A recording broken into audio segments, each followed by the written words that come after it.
Patrina and Sarah are medical affairs trainers for MSLs. So they, between them, deliver lots of different training programs for people in a very specific industry. Their kind of their goal is to be like known in that industry, to kind of own that industry, to be the people who deliver the training for people in that industry because they're just they're just known as the best. And so their AI is a really big part of this. So if you think there's only two of them, they can only train a certain number of people at any given time, but they've still got this pipeline of clients who, I guess, if they could probably spend all their time on sales calls, following people up, saying, "Hey, you ready to book in your training again?" Like that's how it could go if they didn't do it this really clever way, which is engaging with their pipeline, which is kind of talking to people beyond just following them up. So they now have two AIs. Their AIs have 2,000 plus weekly chats. They call their two AIs Mirror and Super Mirror, and I'm going to tell you the difference between each of those two. But the takeaway from this one, the main thing that they did, which I think we can all learn so much from, is they essentially created a brand around their AI. It's almost like this AI is becoming synonymous with the best type of education in this specific topic. And I feel like in all of our industries, that's gold standard.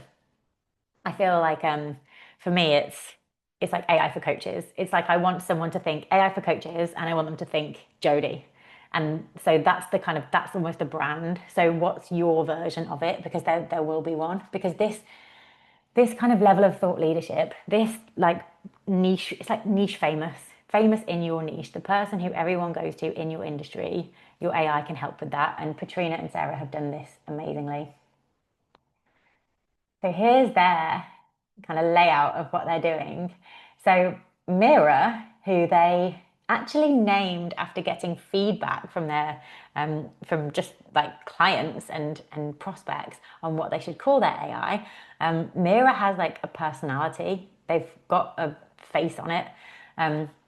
And so you can see Mira's there. She looks super friendly. They've been very specific that it's built specifically for medical affairs professionals, which I love because it's like, you know exactly if you need it, you know exactly if it can help. One thing that Patrina and Mira did is they've got a really nice page where they talk about their AI. They've got screenshots of the chat. They've said specifically, it's not just for people who've bought one of our online courses. It's not just for people who are a member of our communities. It's for everyone in the medical affairs community.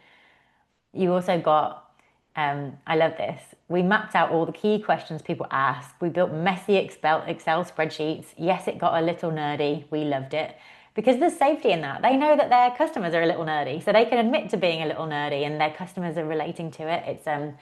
It's very endearing. So why they were so clever is because they released Mira. You've got two of them talking about it on LinkedIn.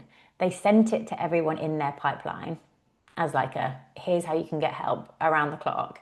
Um, Patrina and Sarah joined one of my Q&As, and Sarah said something like, she was like, "Oh my goodness, we should charge for Mira because like she's doing big pharma exec people's work for them," and they were almost like, "Wow, like how have we created this thing that can do such like high level work?" And so I think it was maybe the next level of their thinking that got them to being like, let's make a paid version of this. Let's figure out how to do that. And so what they did was they looked through the chats that Mira was having and they saw that the higher level customers, that the people who had booked with them or the people who represented their dream customers were actually talking to them about one specific thing, which was like practice interview answers, building their resumes, building LinkedIn profiles, building presentations. Like they were the people who were using it in a very specific way. And there was like a key group of them. So they then made Super Mirror. They actually trademarked Super Mirror, which is very cool, and builds them the whole brand thing. And then they charge $67 a month for it. Um, the I think I think there are two key things from this one. The pipeline staying warm. So I think if you have a kind of pipeline of people where you know they're going to book in, but maybe they're not quite ready, maybe they keep saying like, oh yeah, after this, after that, it's like you don't want to keep having to go back to them with like, oh, you ready yet? Like if that's the thing you do. It's more like how can you give them something that means they are keeping engaged without you having to do that? Because we don't want to spend all our time chasing people up. We want to spend all our time coaching and chilling out and nothing in between. So could this be the bridge in the middle? And then the other thing is the brand. So I would I would think a lot about how this is kind of something that is like this is the thing for these type of people. This is what it will help you do. This is why you need it. Um, don't be afraid of kind of spelling it out, I would say, because people might need it because you might be the first AI coach that anyone has ever spoken to. You might be introducing them to this technology. Like I feel like with Coachvox, some of our coaches, we are the first introduction to AI that they've ever had. And like we're the first movers basically. And so your clients are not really even necessarily going to know how this works. So we're kind of the pioneers that are making the path, that are showing the way, that are saying this is how you engage with an AI coach. Something I do want to mention as well is that have you heard there's some stats and reports out around how ChatGPT is making people less smart?